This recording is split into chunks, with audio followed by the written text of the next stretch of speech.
Okay, good and live. So we're gonna call this meeting to order and you're up, Mr. McGill. Ta-da. Thank you, Madam President. Tonight's agenda, we have the public hearing and consideration of enactment of an ordinance amending the purchasing code to incorporate statutory changes to the purchasing rules in the township code, mainly related to purchase of utilities and software. We also have the consideration of a final deed of transfer and agreement with Indoor Tennis. And then we have the consideration for renewal of Microsoft licensing and cloud services, including email and file storage. That is all we have on the agenda. Fabulous. Thanks. Okay, Andrew, you're first up with fee schedule. Yes, hopefully this doesn't take too long. Thank you, Commission. So we're here this evening to discuss our annual fee schedule. This has been posted to the website in early October. It is something we take during budget time, which is it's budget season. The budget will be released in a week, end of next week. And so during that process, we discuss all the fees throughout all the departments. Some of those department directors are here today, so if you have any specific questions, feel free to reach out to them as well.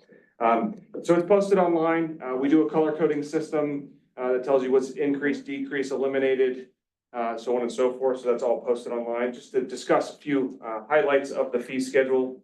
15% of our general fund approximately is funded by these fees. Overall, with all funds, it's over 40% of our budget for all funds is supported by these fees. So they are important. It's something we do look at. Our departments, and I'll particularly call out recreation, do a great job of understanding the market to make sure that we're not pricing ourselves out. We're not being unfair to our residents and those that come to use our recreational facilities. They do a great cost study every year to market, and they have that available during budget time if needed.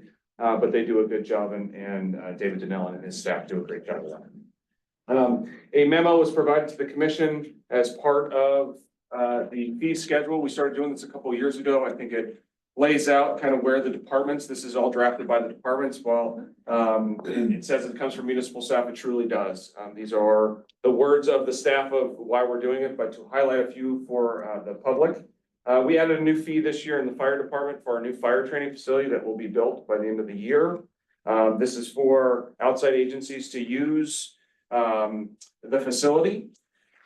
This is not uncommon. Other fire training facilities do charge a fee as well. So if we ever need to go train somewhere, there are fees that are charged for those that are out there. So this is not abnormal. And half the fee will be used to cover the cost of the facilitator of the facility. Next one I'd like to highlight is in the police department. So a couple of years ago, we started the overnight parking special permit parking spaces and the special permit parking zones. We're recommending that we increase that fee to $35 a month or $210 every 6 months. It's paid in a 6-month increment. This more aligns with our surface lots. Our surface lots overnight parking fee is $38 a month. So it was grossly underpriced comparatively to our own surface lot. So kind of cutting off our nose to spite our face type, kind of rectifying the fee, just bringing it up a little bit to closer to our surface lot overnight. What was the amount before? It was $20 a month. So this definitely brings it back to where it needs to be. I had a quick question on that. The overnight parking permits, so the 2024 fee was $150. The 2025 fee goes up to $210. So and that's for 6 months. So it'd be $120 per person. In the fourth ward, most of the calls that I got were related to people who were older residents who parking close to a surface lot wasn't an issue for them. It was no parking spot, no driveway, or to the extent that they had small driveways, they were really old couples with mobility issues. So I just look at the jump, and that's a pretty big jump, regardless of trying to even it up with what we're looking at. I'm curious a couple things. One is, do we know how many people who are now using the permits, right? Because we've got at least a year or so, right, in there, maybe a year and a half of the permit structure. And I know I worked with Keith on probably a half dozen of them, mostly people who had mobility issues or handicap issues, things like that. I'm just curious if we have an understanding of, are these people who are choosing not to use lots? Like, I don't think we have abuse, right? Like, hey, I'm less than a quarter mile or an eighth mile, whatever the distance is we put in the ordinance to a surface lot. So they're not using that because it's cheaper to get a permit. I'm wondering if we have any information about that kind of thing, or it seems like a big jump for the residents that I've spoken to. Yeah, we have all the zones and special permit parking spaces. We can get you that data for sure.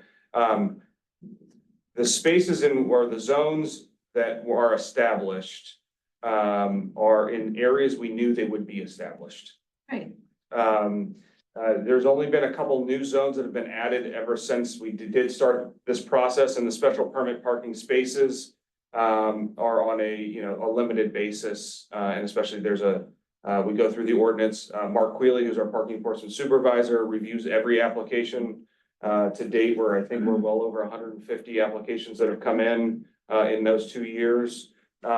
So I don't think, I think to your point, Commissioner Grella, I don't know that it's necessarily handicapped or disabled or any of that type of thing. It's just not having a driveway. You're right. There are things that allow for it within it. And we felt that it should be brought up more to what we charge for a surface lot. And that was the recommendation of staff. Officer Chufi. Yes. I have noticed when I drive down, I think it's Ashland Avenue. We have a couple people that are parking across the sidewalk. So you know how the garages go all the way up to the sidewalks in some of those older homes. Instead of pulling into the garage, they're parking on the sidewalk. Could those be warned and or ticketed, since obstructing the sidewalk, speaking about disabled people, makes disabled people not able to use the sidewalk? And I think they need permits. There is a parking lot at the up at the end of the street. Thank you. Appreciate it. Just came to me. But Commissioner Grella, I can get you that data of where they're at, who they are. Yeah, that'd be great. It seemed like I understand what you're trying to do with bring that pricing commensurate with what the surface lots are. I'm just curious as to where those special permits are. At least the ones I know in the 4th Ward, they're not close to any parking lots. So it's going to be a financial issue for some of those people. And it seems to me that if we have a significant number of those special permits that are not near lots that are issued for other reasons, then we're trying to even out a fee where that's not really a consideration for those people. You Yeah, look confused, Dan. Is there? We'll provide you the data. That's not a problem. Okay. Yeah, and we won't issue those permits if they don't meet the criteria in the ordinance. In other words, if they're closer or within that 8th mile requirement, we will deny the permit. So That's not true. We have a clause in there that allows the manager to allow the permits at not for that reason. I can tell you, I've never allowed one for that reason. We've done temporary and extension. We've done special circumstances, right. but not on an ongoing. Yeah, there's a limited time period for the special circumstances portion of it. Yeah.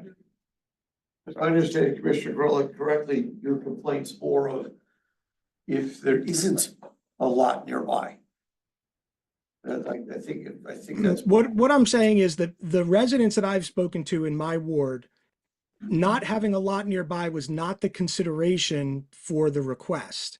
It was the characteristics of the property, really steep properties, no parking, no driveways, things like that. And most of the people that we dealt with, and I think one of them even, we approved a permit and they ended up not taking it. But it wasn't considerations of being close or not being close to a surface lot. It was a physical characteristic of the property or themselves.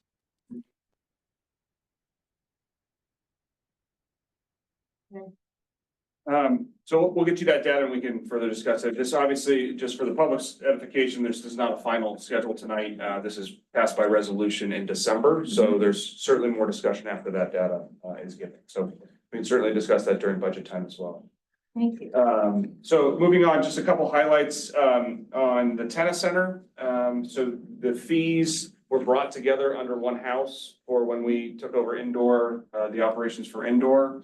There is one slight change that was recommended by, from what was published, that will be in the final fee schedule, is the pro court fee on the indoor side of things. They blended that schedule instead of it being two separate fees for prime time and normal time. It'll just be one blended rate of $28 an hour. So in the final schedule, there will be a slight difference there. I just wanted to point that out. In addition to the indoor falling all under the tennis center, for indoor and outdoor seasons. There were no other changes really of note, that, I want to bring to your attention tonight. Other, areas like parking inspections planning, there were no changes in fees this year.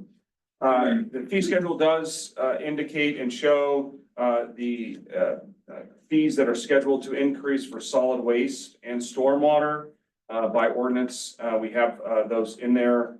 So $316 per residence for solid waste next year. And for stormwater, it's $10.13 per ERU per month. So those are in the fee schedule as well. Any other questions? For the fee schedule. Thank you for the summary memo. There's some things you just mentioned, you might, if this is going on the website, maybe add a couple of things like you just mentioned, refuse fees and such. So anybody who doesn't want to do all of this. Yeah, in the fee payments schedule, on the website, it lays out the next 5 years of fees. So they'll be able to see that for both those stormwater and solid waste fees. They're already there. This is just a very nice summary memo, just Yes. a couple things maybe could be added, that's all. Yes. Great. Any more questions from Commissioner? Thank you, Mr. McCreary. Pool. Let's talk about the pool floor. Good evening. As we discussed back in the summer, when we were having problems with cloudy water at the swimming pool, one of the issues was the deformities in the pool floor, peaks and valleys formed by expansion and contraction in the thin plate aluminum. This causes our vacuums to get stuck, our automatic vacuums that clean the pool overnight, and we lose valuable necessary cleaning time. The company that built the pool is the only contractor that we know of that's capable of performing repairs on this scale. They've done this work for us twice in the past 17 years. That's during my tenure. So it's not unprecedented. It will be routine in nature. It's just, relatively infrequent. Their quote is for $40,730 and includes replacement of the pool anodes. And I'm recommending that we move forward with these repairs and get on the contractor schedule as soon as possible this year so that we can avoid any potential delays in opening next spring. Combined with our filtration replacement project, I think this will help to ensure clear water for many years to come. Are there any questions? I think we have a whole lot of options. I think we just have to do it. People like to swim. Any questions, Mr. Grillo? Online, no? None here. Okay, Just so you know, you will not see this as a formal agenda item because it falls below the amount, the sure, amount. that has to be So- paid. Understood. I'll work with David to execute Yeah. that. Great. Thanks, Thank you David. very much. Appreciate it. Okay, moving along, boy, Gateway Engineers. Da-na. Stormwater. Good evening, everybody. Hi. Chance to open up the screen here. We're here tonight to talk about the stormwater fund. And annually, we do a capital report on the stormwater fund. And I'm here to talk about that tonight. I just saw on the news this afternoon that, we're in a period of drought here now. It's just interesting to see the ebb and flows of our weather. What I've been pointing out to clients recently is, with the events like that have occurred in North Carolina and other places like that, the word is more about resiliency in your stormwater system that you can capture, convey, and, keep people from being flooded. I think, our stormwater fund is, since I've been involved, really from my tenure in Mount Lebanon, the improvements in our stormwater system have been extensive and very effective. But yet, every time we turn around, there's more projects. I look at Rudy in the Oh, yeah. background, Yeah. because things just come up when you have a system that's 75 miles in length, 5,000 catch basins. We have other things that convey water, culverts and other things that we'll talk about tonight that need address. So, just to jump in here, what we want to discuss tonight is really just review of the fund, go over the outline of the 2025 stormwater work plan, and recap some of our work that we've done through the present, and then just a look ahead. One of the things to note, I did give you two items. There was the PowerPoint presentation, and then there was this actual capital report. So the capital report, what we tried to do was prioritize items, and that's sort of the reason why we do projects and how we look at them. So we classified projects in terms of priority with 1A and 1B. 1 being an issue. There was at one point in time a lot of places where we had sanitary and stormwater intermingled, and we had backups of basements related to that. There's very little of that now. In extreme weather events, there is the chance of some very low-lying properties to have issues, but we continue to try to protect them through improvements to the sanitary sewer system, and if necessary, to put in backwater valves. That's the way we deal with that. A priority 1B project is one where we know there's been damage to an occupied structure due to a lack of storm sewers or some issue with capacity in the storm sewer system. And then we move on to priority 2, where there may be some property damage, but not to the structure itself. Somebody's not happy with water in their backyard. Their play area for their children gets washed out from time to time from a creek. I mean, there's a variety of things that can happen. And then priority 3 is, where we don't have damage to a structure or property. However, we're looking to upgrade or improve the operation of the system from a public works standpoint, from a maintenance standpoint. And then there's also those nasty ice spots that we don't see when it's not as cold as it's been or whatever, but we have a number of those on the list. So there's a lot of projects that are out there. How we fund them and what takes priority, we sort of look at on an annual basis and go through that.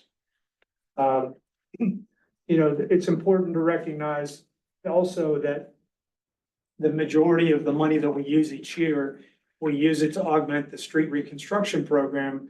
When we're out there replacing curbs and full depth streets and so forth like that, it only makes sense. And we've gotten into a good rhythm of improving the drainage systems as we go along with these street reconstruction projects. So between curb and or drainage improvements, we've done a lot of work there. And then the other thing that I think it's important for the public to understand is that we do have an NPDES permit in the municipality. That NPDES permit is a federal permit. We're required to sort of be the regulators of stormwater. We have to control pollutants. We have to investigate things that go on.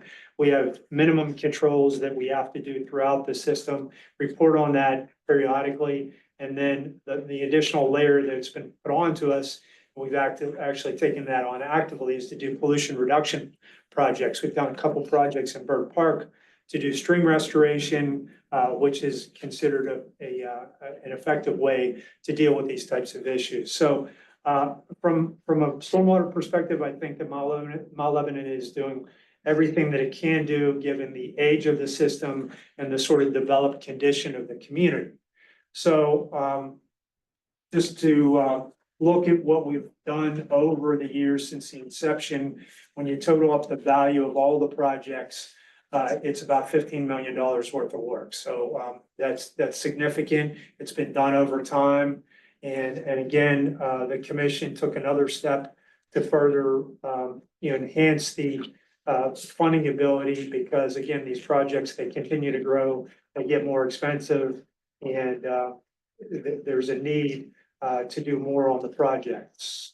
We've been operating at really, I wouldn't say a deficit, but we've been spending more than we've been taking in. So the idea of the ordinance was to sort of get us caught up and be able to do, more projects as we go forward in the future. So just to recap, last year, there wasn't, in terms of really big projects, there wasn't a lot. There was a lot of small stuff that was taken care of. One of the things that we've been trying to do, similar to what we do in the sanitary sewer, is we'll go out and line old corrugated metal pipes. It acts as an effective host to put in a brand new pipe in a storm sewer. We don't have to dig up the road. It's very cost effective. So we did a pipe. This was an old state pipe. That's why it was corrugated. It was under Scrubgrass Road, which was turned over from the state at one point in time to the municipality.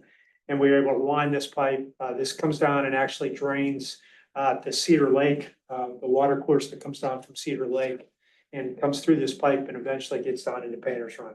Not a big cost, but we had the lining guys here and got that done. So that's just an example of maintenance. The storm sewer work that was done on the reconstruction projects, it was estimated at about $206,000 of what we did last year. And on the 2024 road projects, we completed concrete curb replacement. That cost continues to escalate, which is about $550,000. That's the biggest expenditure that we put out every year. But if you think about it, concrete curbs, given our lack of storm sewer systems in the community, they control the water and do get it to convey it to points where it can be collected and responsibly taken away. So those areas where there were improvements done, you can see there were a number of streets where we did curb, some drainage on Birch. We also did drainage work on Furwood, Mapleton, Meridian, Oregon Trail.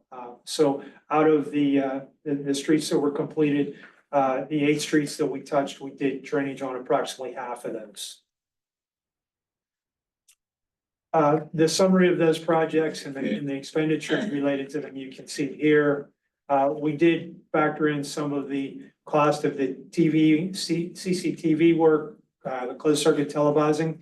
So similar to the sanitary sewer, when we had some issues with pipes going down over the hill, we actually had a landslide on a property related to some old pipes that were draining down between properties and going over the hill. We have a lot of those types of situations, or a number of them, I'll say a number of them. So we were able to get through and get those all CCTV'd and evaluate whether there was anything that needed to be done, being proactive about it rather than waiting for something to happen.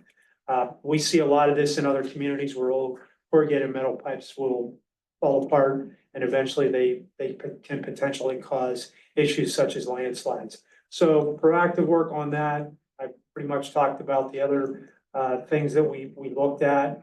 And I assume the Seneca Drive line, that was more reactive, just something broke and you had to yeah, take it care of. Seneca, we knew about because we had I can't remember the reason that we got into Seneca, but we were actually just looking at a complaint, or there was some issue related to the road that we looked at, and then we dived in and got a look at the storm sewer, because that's usually where things happen. It was all draining onto James Place. Yeah. Just teasing, Commissioner. Glad I'm sitting next to my attorney. It's good to be on the hill. Yeah. So explain to me again, now I'm curious. We have exposed pipes coming over hills? Not exposed pipes, Okay. but picture a subdivision Yeah, where you have catch basins in the street. yeah, That water has to drain Somewhere, eventually to a so- water course, okay. right? Mhm. So typically what happens is they will go perpendicular to the street between property lines and okay, then discharge at some receiving stream or something that Mhm. looks like a receiving stream. okay, So when that happens, that perpendicular action, Yeah. if there's a failure in between properties, we're not out there looking at those all the Sure. time. sure, that's the potential for issues. So we had a couple issues with places where that occurred in the Yeah. community, so Yeah. we got proactive and looked at the rest of them. Okay, thanks. So this jumping into what we anticipate for a 2025 year plan, of course, we're gonna continue to do the work on the road reconstruction and storm sewer installation as necessary on any of those street reconstruction streets. We're going to complete outfall repairs and any improvements to corrugated metal pipes that we have to. So one of the things that we also did that we do every few years is we took a look at the culvert that goes through Public Works. Right, So that's a very large Very diameter large. culvert and it's very lengthy. So what we've done is we've annually or biannually inspected that pipe. And this was the year that we inspected it. So we did identify some repairs that continue to need to be done there. So that's sort of one of those ones that we have to keep a look at, make sure it's okay, because of course, Public Works sits over top of it.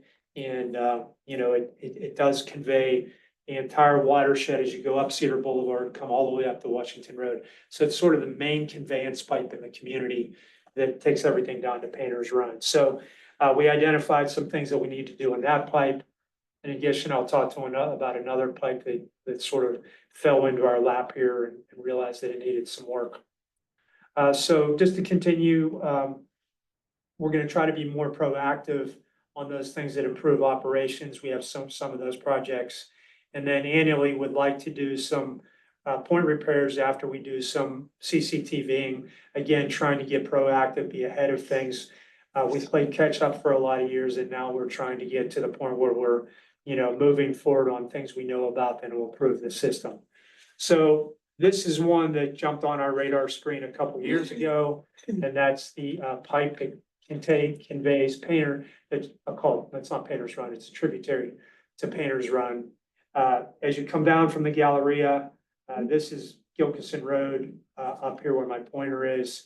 And this is Iroquois, the turnaround in Iroquois Park is to your right. My mouse isn't behaving. To the right. So this pipe actually needs work on it. It needs repairs and potentially those repairs will cost very quickly. Cost in the amount of about $480,000 to take care of this one. We've looked at some alternatives. We may consider just replacing this in total because we can still keep the road open. It doesn't affect any residents. right. If it makes more sense to actually dig this one up, we'll take an alternate bid on this and replace this pipe in total, which I'd rather do rather than repairing it. Right. If I had my Exactly. brothers. And if you have to replace it completely, it affects the cul-de-sac, part should be okay. Yes. Okay, good. And the rest of it's under crappy woods. Are the red is Okay, but I just- The red is really the areas of the failures. failures? Okay, Yeah, that's what I they- figured. They fixed. Okay. Moving on, we've had the second phase of the Forest Glen Woodhaven project on the list. This was a really large project that we did the first phase of, that we were actually down on the street below to actually replace the culvert. We did a lot of work in the backyard on Forest Glen. And knock on wood, this project has worked effectively. The problem with Woodhaven is as big as this, if anybody's familiar with the big loop on Woodhaven, there was only one set of catch basins that sat at the low point at the very bottom of that. Typically, in modern conditions, we try to space catch basins every 300 feet Mhm. along a street. So in the first phase of this, we just went back and put in 3 sets of catch basins in addition to the ones that were already there. And we made a big improvement there. The idea would be to go further to the, I guess we call it the north side of Woodhaven, to install some more catch basins and improve that. We've been monitoring that situation. When we're ready to do the work on the road, we'd like to get that part of it done first. So that's a bigger type project. And it will again improve the ability of the system to collect and convey the water. 355 Orchard, this is one that came on the capital list a couple years back. We're aware of a potentially a storm sewer that conveys a large part of the water course in Mission Hills and actually brings it in directly in front of a large residential property, and then goes to the backyard of somebody else and eventually comes back to the street. Would like to improve this condition. It's rather costly. Again, this isn't something that we absolutely have to do right away, but I think it's something down the line. It would be an advisable thing to do, given the conditions of the water that come down there, and getting it away from the residential properties and getting it safely into the water course. Did you relocate the one under Sam's property? No, that would be This would be next. part of it. That's what Yeah. this is. I figured it was. Okay. And then, this is a project that, we've been working on with Public Works. They have a lot, they end up with doing a lot of maintenance on a particular pipe that exists in Marshall Drive. There's an access that comes back here, for Public Works. Extreme. And we're looking to improve this situation where we would install a pipe and take it to a point where it's actually not piped anymore, or it is piped rather than being an open water course that clogs all the time. So we've been back and forth. We think we have a good solution on this one.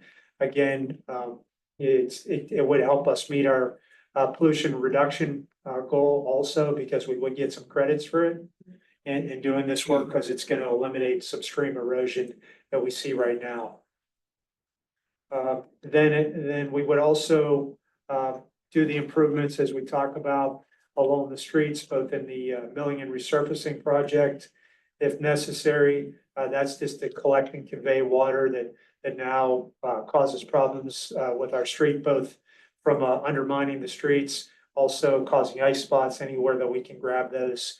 Smaller type things and just pick away from them. So we're just recommending some budgeting for that at 30,000 per year. I have a question. Yeah, So I see sometimes where the pipe comes right out onto the street. That storm, I'm assuming it's from the roof drains, yes. comes right out on the street. Is that still allowed when you're building like a new development? And is that contributing to icing? Well, we don't have many new developments. No, I know. I just. So when we curious. do, I mean, Yeah. the modern Yeah. subdivision design allows for collection of root drains directly into the storm sewer. So we try to eliminate those types Those of ones coming situations. out on the street. Okay. So what we try to do is, most of our problems during the winter time, we don't necessarily have a problem with roof drains draining to the street. It's a problem when there's a sump pump that's tied into Sure. the roof drain. Understood. So they keep pumping during the winter time, putting water to the street, and it freezes. Okay. So where we have those known locations, that's where we get into this application. Okay. Where we may just put a collection pipe, it might just be an 8-inch pipe Mhm. along the edge of the road, just to collect the roof drains and then take it to the next catch basin, if there is a catch basin available. So that's a part of those ice spots, so we're trying to pick those off. That's the typical way that we have to do it. Okay. The problem is, we don't necessarily already have a storm sewer in that location. So we may have to extend a storm sewer, which is pretty costly, to even get it up to the point where we can get the ice spots. So that's why the ice spot list is pretty expensive. Yeah. and it's Some of them, expensive. The easy ones that we've gotten so far, it's some of the more difficult ones that are still left on the list. And Rudy, I love how we clean our catch basins all the time. I just want to say that. Congratulations. Great, great job. It's important. It is important and it's Yeah. amazing. I mean, you can walk, I have one in front of my house and it just has so much garbage all the time and they come along and clean it just about the time I'm banging my husband over the head and saying, we're not clean it. Yeah. They come along and do it. So on the O&M side of things, we do have emergencies every year.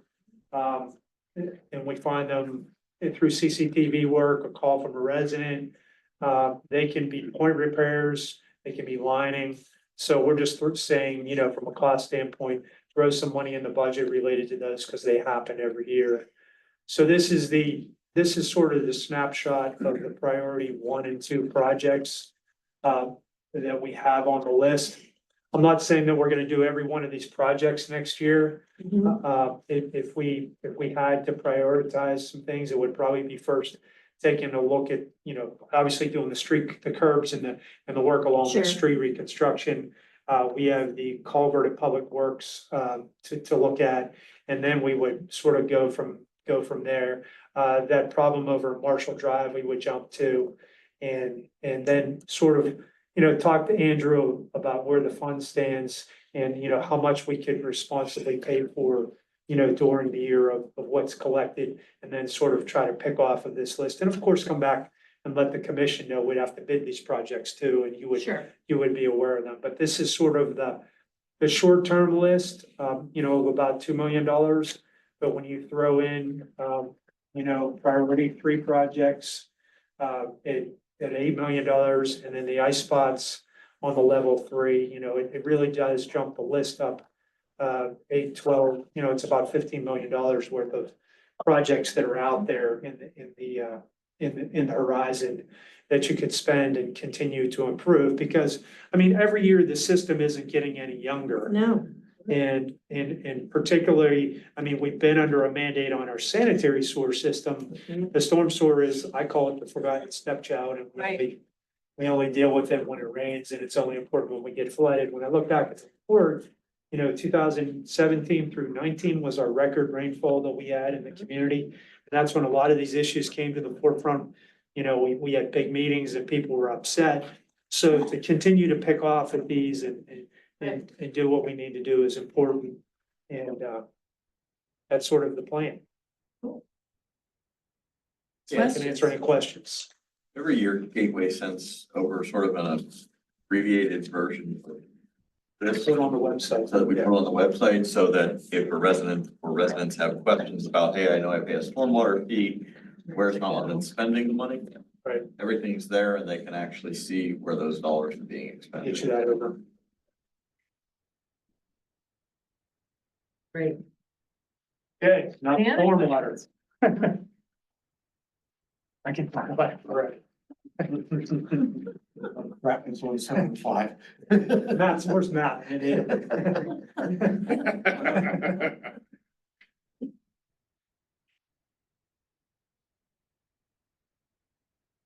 Thanks, Dan. Ian, Laura.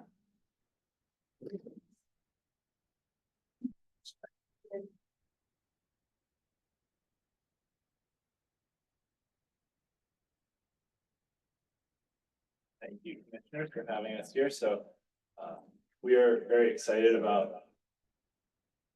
Somebody's got their speakers. That's me, hold on. Okay. He goes to his computer. Came back on when I put the chat. Sorry. We're good now. So we're very excited tonight about what we're going to present. This has been a long time coming. So the idea for this community dashboard actually started back with a commission retreat all the way back in, I believe it was 2018, 2019, that kind of timeframe. It was shortly after Commissioner Grella got elected to the commission held a retreat. And one of Commissioner Grella's ideas at that time was to have a dashboard where municipal initiatives could be tracked. And it was very broadly defined at that point in time. And now, as we went through the comprehensive plan process, one of the things we talked a lot with our consultants about was having the comprehensive plan not just be a static online document or static book like our former comp plan was, and that's no offense intended to our previous planner or the previous comp plan. I don't even know who he's talking about. But for those that have seen the online version of the comprehensive plan, it reads very much like a PDF document. So I'll Right. take the resiliency section. You have the ability to do text searches to look through it, but it reads very much like a PDF. And we wanted the comprehensive plan to be a much more interactive and engaging document that people could view and track online. So with that in mind, we worked with our plan consultants throughout the process, benchmarked against what some other communities had done with various types of dashboards. No one actually that I could find has a comprehensive plan tracking dashboard. They have dashboards for other things, and we were able to benchmark off of those. But to my knowledge, and I actually just presented at the statewide planning conference on this, and no one there had heard of a comp plan dashboard like this. So we may be the first one in the state that have done this. So with that, we had all these ideas, and Laura and her team and the website consultants that we had that worked on building out our beautiful municipal website took all of our ideas and were able to put them all together. So I'll let Laura talk a little bit about the process since we have some extra time tonight, and then we will kind of walk through the dashboard because the dashboard's very quick. So once Ian had a vision for what he wanted the dashboard to say, we got together with Scott and Tom from Craycoff, along with Jenny and Elaine from Pashik, as well as Sandy in IT and Rachel in my office, and had a meeting just to talk about how it would render on the screen. There were a lot of questions back and forth to Ian because not only were they designing something that looked good for the public and had a high usability and accessibility, it needed to have the software behind it where we could put the numbers in and it would calculate those for us. And that people could go through, and the plan at 130 pages has several different trees of sections and goals and Right. recommendations. So we came to kind of a conclusion of the best way to do that so that people weren't overwhelmed and so that nobody was, putting in numbers every 30 seconds. So what we came up with was a structure that's set up to be updated every quarter, the next 10 years. And certainly if it can be updated anytime, but the public expectation should be that it will be updated every quarter. Yes, so without further ado then, so as Laura mentioned with the sections of the comprehensive plan, so just to kind of pick on the resiliency section of the plan here. So the recommendations are all listed out in big numbers, but then within each recommendation, there's several action steps as well that we'll call them within each step. So the dashboard is live on the website. You can either search for community dashboard or just go to mountlebanon.org/comprehensive plan, all one word, no dashes or spaces, and it'll get you to the same spot. So the core of the online dashboard, there's links to view the PDF of the plan if that's how you would prefer. But the core of the dashboard is these progress tracking bars for each of the 5 major sections of the comprehensive plan Oh. relating to how much progress of each section we have completed to date. And then within each section of the plan, we'll continue to pick on resiliency here. But each of those numbered bullet points within the comp plan are one of these drop-down menus. And then within those, we have these progress tracking bars for each of those major steps, but also within them, each of the action steps are spelled out along with the status, whether it's not started or ongoing, or it's been started already. And we also have the ability, and this is still being built out because this just went live like a couple weeks ago. We have the ability to go in and, as you can see, add links to other sections of the website or other places for people to get more information. So as we start to do more projects, more things that achieve the goals of the comp plan, we'll be able to link this dashboard to other sections of the website or other items throughout, whether it's, go to YouTube and watch this meeting. I think I did that here, like go watch the discussion session presentation. So this will pop you right over to the YouTube channel and things like that. So it's intended to be interactive in a way that people can go on, see what we're doing, why we're doing it, as well as the progress made towards completing each of the goal steps within each section, as well as within each major section. So our goal for this also was that it could not only be a resource for the general public and for municipal staff, but also for our advisory boards, because as we know, we have realigned the advisory boards to align with the 5 sections of the comp plan. So now if advisory boards have questions about what's going on with this or where are we with that, or, you know, what should we talk about next, they can go to whatever section of the plan they would like to look at and see, oh, well, we've made a lot more progress on this section than on that section, so maybe this is something we need to focus on, and so on and so forth. So Craycoff did an excellent job building into the back end of this. These percentages are automatically calculated based on how we tag each step. So not to get too much into the nitty gritty details, but in the back end, we have tags that are basically not started, started, in progress, ongoing, and completed. And depending on how we tag the action steps with each one of those statuses, it will update those percentages automatically for us.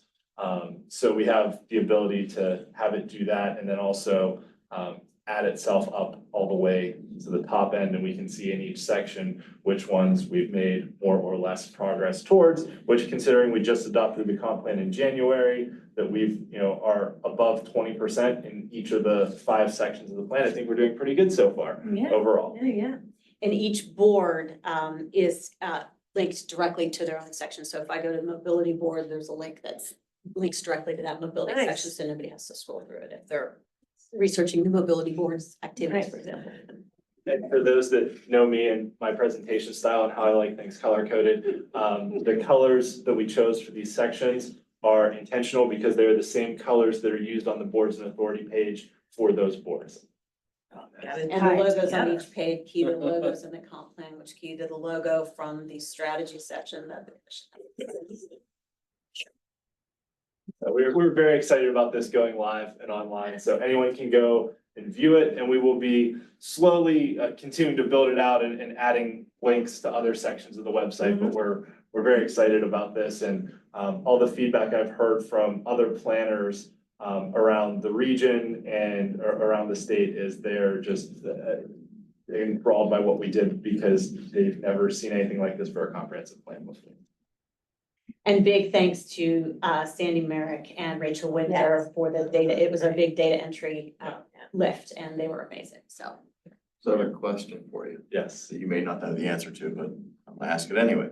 So under, for example, for the mobility board, Yes. or the dashboard for mobility, Yes. there is a reference to the active transportation plan, which we know that we are going to start shortly here. Yes. So once that plan is, I'll say, finalized, would you envision that sort of continuing to live under here, or would you build that out as a separate dashboard related to the implementation steps that are recommended in the active transportation plan? Or how do you envision that going forward? That's a great question. We may have our own, I would imagine the active transportation plan, because it's so large of a document, having its own page on the website for active transportation stuff. And then that page being linked from this dashboard page, so that then, you know, you could still go to the dashboard, see that active transportation, this one, develop a plan that identifies strategies to promote active transportation networks. So once we, step C here is develop and adopt an active transportation plan. So from there, we could link it over to the active transportation page and then have a tracking set there for how we've implemented those goals. Same with the South Garage as well. That's gonna have its own page I was gonna too. say, Yeah. Yeah, if you- big If you projects. play this out, at least for major projects, we could, again, offer dashboards for all of those major projects to sort of track progress and, so that everybody can sort of stay. I would imagine there's a certain percentage of the population that will really embrace this and go there frequently to get updates, so. And we don't have to build that. There are plenty of platforms out there that do that now, and they do it very well. And thinking like a member of the public, I don't know that the public would know to go here to see how the active transportation plan is doing. So we want to send them to a page on the active transportation plan and link it to this so that it plays nicely with here, but this coming in here as a front door is more of a function of planning Right. and our Right. boards and authorities and stuff like that. Sure. While the public will look at it, it'll be more user friendly if those things exist in a more robust form elsewhere. This looks fantastic. Mhm. I like the layout, and you go back. Yeah, I'm sorry. Yeah, it's okay. I know our IT folks prefer that when we're talking to have the room view on the camera. So I love the way it looks, and the content is fantastic. I think my concern is that these, well, first of all, if we are already above 25%, we weren't aggressive enough on our comprehensive plan, for 10 years. I'll just put it that way. Well, there was some low hanging fruit. Yeah, in the last 3 months, no, I disagree. I just wonder if this is like downloading software on your computer, you get to the first 25. Right. It takes a couple Yeah. days to get. Yeah, so there's that, and I agree, I mean, there's refinement to do. But a lot of the comprehensive plan goals that we were just looking through are not necessarily specific, so, refine or improve the tree management plan. But if you just go into resilience there for a second, pull that up. So expand the tree canopy management plan. The way I would define that, we're maybe 10% done, maybe 10% done. So how do we understand what the actual target is? Because I think that's an important conversation to be had, because if we say we're 90%, in 5 years, but 90% of the people disagree, we're not getting out of this what we need. I think it's an important mechanism to think about how we understand what these actual targets are. And I would love to frankly see the advisory boards have an opinion on that in terms of how that is done. And if we're going to be, updating scores, I think that's probably something that should go before the commission before it gets updated. Because I want to agree that we're making this progress before we show it to the public. Yeah, I agree with you, Andrew. I think this looks really great, Ian. I think the original, when it was a commission priority project back in 2019, was related to municipal projects and commission priority projects, which then got changed a little bit with future versions of the commission. But to Andrew's point, I think putting the data up there is really important. That's kind of the transparency behind the numbers and the completion. And then also, I think some of the stuff in the comprehensive plan is an idea and needs to be voted on year to year. So much like the original dashboard idea, and some of the items in the comprehensive plan, they may just not come to pass. So I think having that data on there would be something that's really good for people to see, to understand where we're at with the completion. Some of these that require public monies too, we may want to link to, expenditure reports and things like that, so that people can follow that thread through what these are. Yeah, Commissioner Grella, I agree. I think that's an interesting point. And I think that for me, as I look at this, right, and I've looked at lots of dashboards, I like that this doesn't necessarily go into the project level specifically, right? A project has a budget, it has a timeline, it has very specific actions. And like Manager McGill was saying, there are tools that we can have there's project specific. This, I think, speaks to the broader vision that we're trying to accomplish, that these projects are feeding into.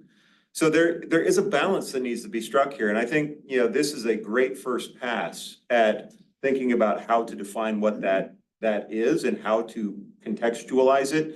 Because a comprehensive plan, to Ian's point, is traditionally not measured like this, right? This is not something that most people do. And I think this is a fantastic, first effort at it. I think it's just there's some thinking to do in terms of how do we really start to put, frame in accomplishment, understanding that projects and budgets and all these things align, and this is a 10-year process that we're undertaking.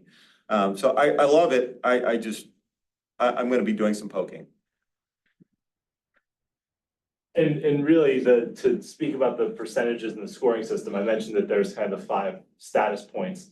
Not started, in progress, ongoing, and completed. And basically the way we scored it was it's a 0 through 4 scoring scale. So you just add up the number of points based on those, statuses. But the one challenge that we went around a lot with between our consultants, ourselves, and the website consultants was, how do you gauge something that's an ongoing project? So for example, work with the school district on field scheduling. That's something we do every year. It's ongoing, but you can never check the box and say it's completed, Right. because next year we're gonna have to do it again. So that was the ones that Honestly, most of the things in the plan that have accounted for the completion are the ongoing things like that, that we're getting 3 out of 4 points on those things on.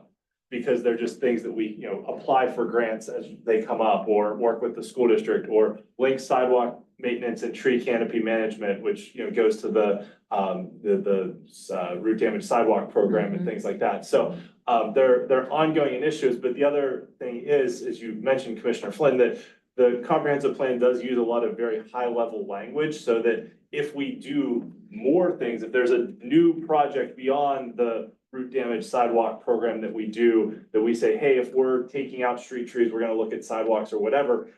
We can still link that under section C there and say, hey, here's something new that we're doing that we weren't doing before. While it's still an ongoing initiative. So I would say that a lot of the quote unquote credit that we've gotten is just for things that we've been doing. One of the items in here, I don't remember which section it was. Partner with the school district. One of those things is continue the annual tree planting for Earth Day. That's a thing we do every year. It's an ongoing initiative that will never be quote unquote complete. So we may never get full credit for that, but each year we're getting. Well, and the other corollary to that is the things that the plan suggests that we're not going to do.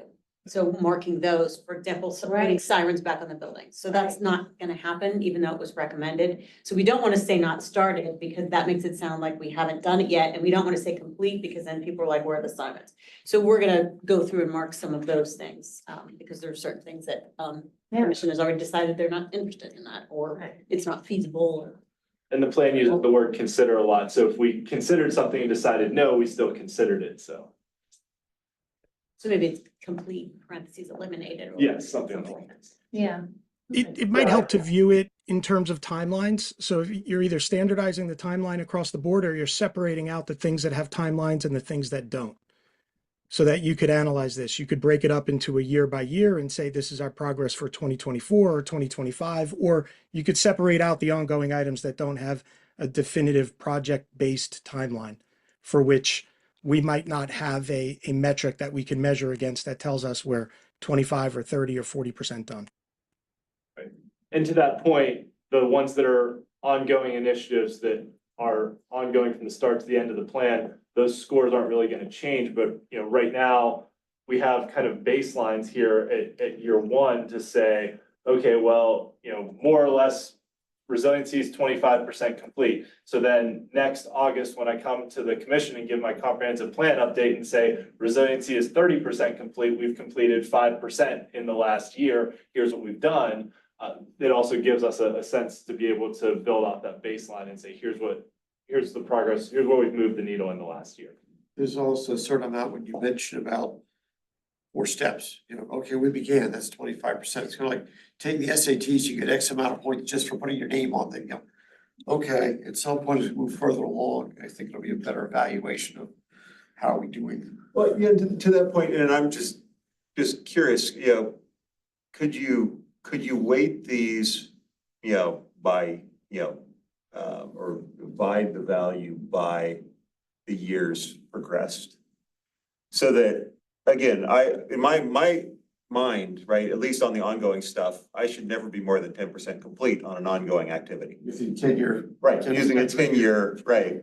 I'm just trying to think of like simpler ways of understanding. Yeah. Without overcomplicating the back end, right? I know there's a lot that's already happening.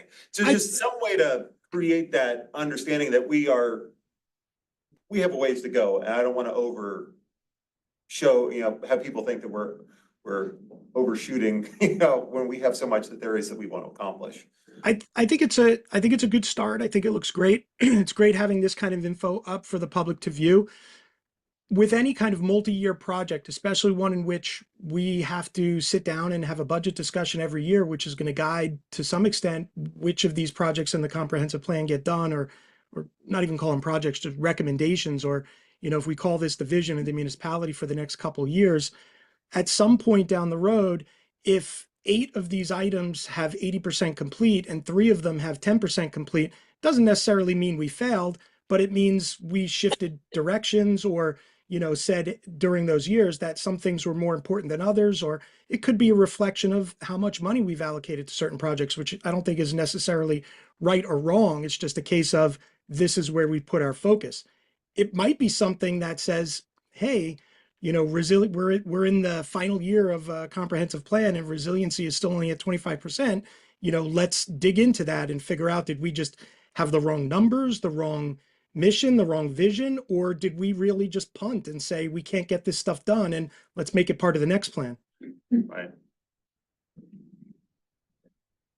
Applaud it. I mean, just, I imagine how complicated it has to be to try to go in and do that and understand, how to make those figures work and how to show it. So, I think it's a tremendous effort. It just provides a lot of transparency, to so much of the work that goes on here. So, I applaud, the effort in putting it together, and it's good to be, I'm glad to hear we're doing better than some other communities.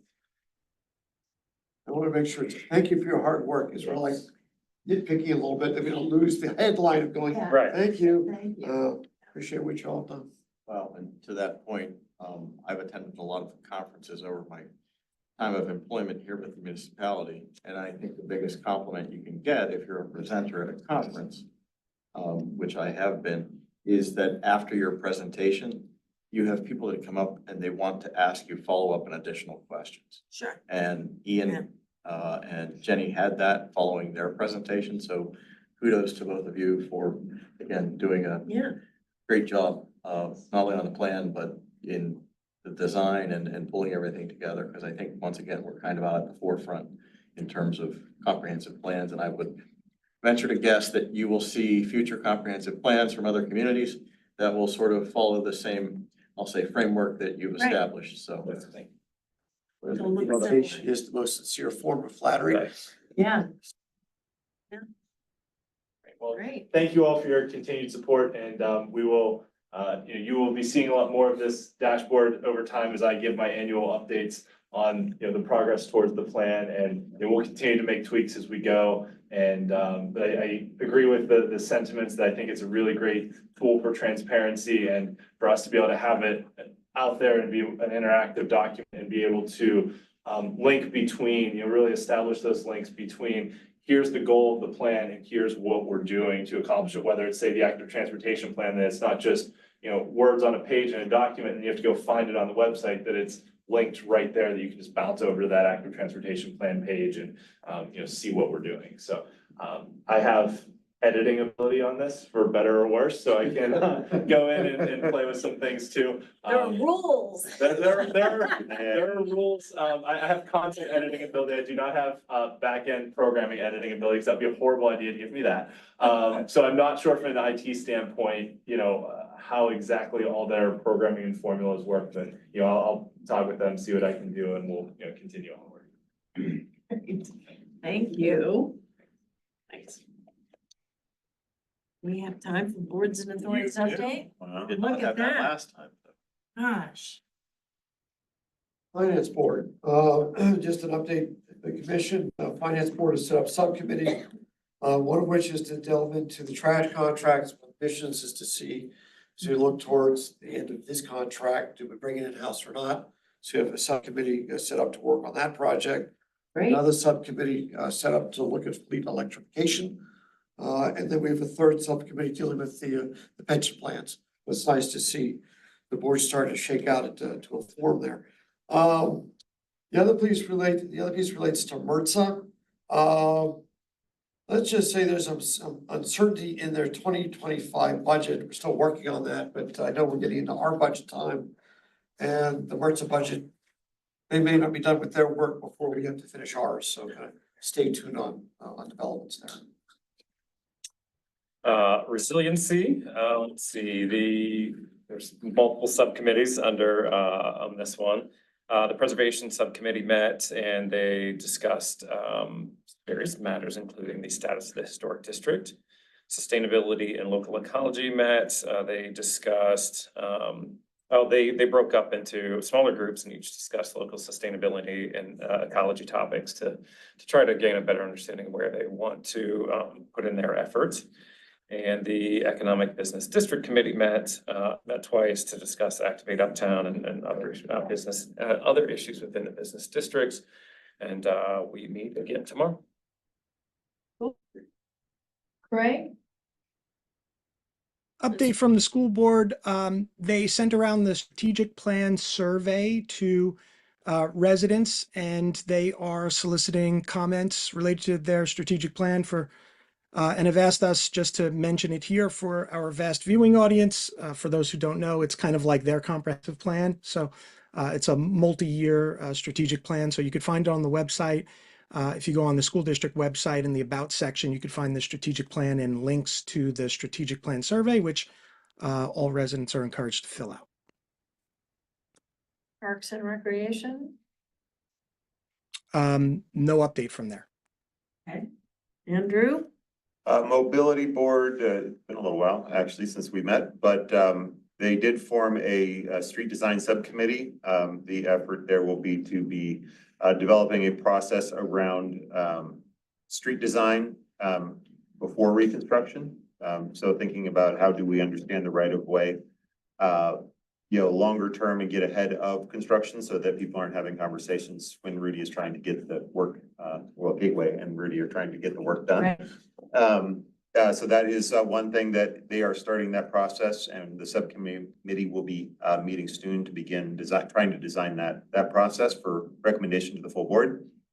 I've been informed of the efforts around scrubgrass to do traffic calming. There's been a lot of work by the traffic engineer around creating some temporary solutions, non-permanent, but solutions to look at ways of slowing traffic down. It's a very wide road. And so there's a concern about speeds. The residents brought it forward quite a while ago. So the recommendations are largely paint and some temporary like flex posts and those types of solutions.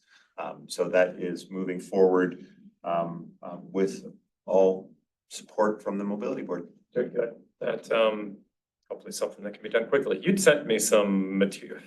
It's been a while, yeah. Yeah, not material, but, yeah, some, not flex posts necessarily, but other things that you could put on there. Is that something that's being considered?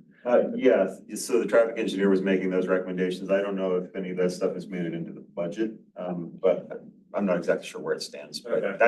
that's the general direction is the temporary installations rather than trying to do hardscapes, except maybe in a couple areas like where the crosswalk is, to make sure that it's accessible.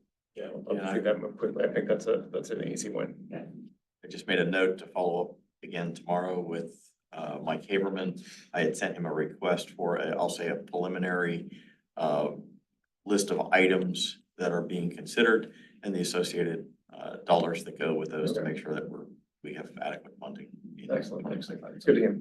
Yeah, and the main thing there is that we want to make sure that we are trying solutions before we start putting hardscape in, right? I mean, it's better to try things out and see what the residents think, Yeah. see what the traffic impacts are. Uh-huh. Actually, one of the recommendations was to put more traffic monitoring up more permanently. You know, you can get the ones without the lights or anything, just put it up there and just so we can understand over time what the changes are. But that was just part of this conversation. I don't know if that would actually make it. Yeah, I think it's more of a design issue, and it's been my experience that temporary solutions usually, everybody thinks, well, this will be the worst, and they find out, oh, temporary solution isn't that bad, and it makes a permanent one a lot more palatable. Right. Another question, I don't know if it's mobility board or just goes straight to public works. The traffic circle Art Road, which now has more, for lack of a spiky grass in there, as opposed to just being a bunch of green grass that someone has put tire marks through. So my point is that I thought it was an improvement to have more of a, Yes. like more landscaping, if you will. If nothing else, if there are any tire marks, I couldn't find them. So it seemed like an improvement, but I didn't know if that was, the building board was kind of coming up with that, or that was from public works of where that change come from. Thank Rudy and his team for that. Yes, Okay, all right, thank you, Rudy. I believe that was always the plan. And it was cut down on the waffle look. Just going back briefly to scrubgrass, one of the recommendations, if I remember correctly, was related to some more permanent, I'll say, speed display signage. The nice thing about the technology as it's advanced is those also allow us to collect data Okay. instead of just displaying a speed for a driver. So that'll give us additional data in terms of if there are potential next steps related to traffic calming, we'll have the data to support whatever those may be. It also collects the data from quite a ways away. So just because you see it and slow down right then, it's already captured you earlier on. They're pretty darn clever. Okay, that just seems like it's such a good place to get a win, a good, Yeah. a victory for traffic calming, and it's a popular bike route. Okay, civic engagement met earlier this month. They are working with the police department and will be having a meeting with faith leaders and the police department in November. They're working to schedule another coffee with a cop probably on Beverly Road this time, but again, looking at dates. Mediations are ongoing, those never go away. That's the ability of one of our trained mediators to help with neighborhood disputes that are usually things like dead trees and, too much noise and, you've gotten letters about them all. Yeah. The DEI, they have formed a DEI subcommittee at the request from Commissioner Grella that we consider what kind of low-hanging fruit was left with DEI. And they just met the other day. They're just doing some exploration of what that could look like. And they've identified already a couple of things that they think are low-hanging fruit, but they want to bring it back to the committee before I reveal that. Residence Academy, they're just starting to gear up for plans for Residence Academy. I think you guys all got a letter from Anna asking if you would be available for the final day. And Anna unfortunately broke her foot on a vacation, I know. But she's been fabulous about following up with speakers and all sorts of people with letters because that's the way she feels she can contribute since she can't be up and about. So Commissioner Grella, you did respond to her email. Mhm. As incoming president to see if you're available for graduation then. Will do, thanks.